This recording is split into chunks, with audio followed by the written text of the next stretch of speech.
लक्ष्मी निवास मालिकेच्या उद्याच्या भागामध्ये आपल्याला असं बघायला मिळतं आहे की लक्ष्मी आता मुलांकडून प्रचंड दुखावलेली असते. अर्ध्या चपातीमुळे संतोषने आईला प्रचंड दुखावलेलं असतं आणि संतोषने ती अर्धी चपातीसुद्धा आईच्या ताटातनं हिसकावून घेतलेली असते.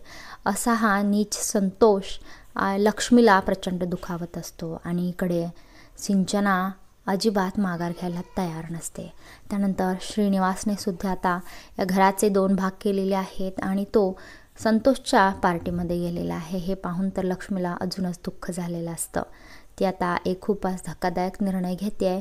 त्याच्यामुळे तिची दोन्ही मुलं आता सरळ होणार आहेत. इकडे जान्हवी ऑफिसमध्ये थांबलेली असते. तेवढा तिथे विश्वा येतो आहे. विश्वाला आतमध्ये आलेलं पाहून जान्हवीला खूप मोठा धक्का बसतो आहे. तो म्हणतो की तू इथं कशाला आलेला आहेस?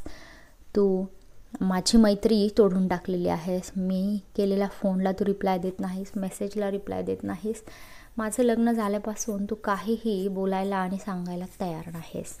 नुसता तू मुक्यासारखा माझा राग सहन करत आहेस. तर नेमकं काय झालं आहे विश्वा, हे मला आत्ताच्या आत्ता कळालं पाहिजे, असं म्हणून जान्हवी त्याला हात धरून हलवत असते. आणि तेवढ्यात तिथे जयंत पोचलेला असतो. आता जयंत हा विश्वा आणि जान्हवीवर संशय घेईल का? आणि जान्हवीला आता भीती वाटू लागते आहे की विश्वाच्या मागे जयंत जर लागला तर जयंतला या सगळ्याचा सोक्षमोक्ष लावेल. त्याच्यामुळे ती आता जयंतला पाहून खूप घाबरलेली असते.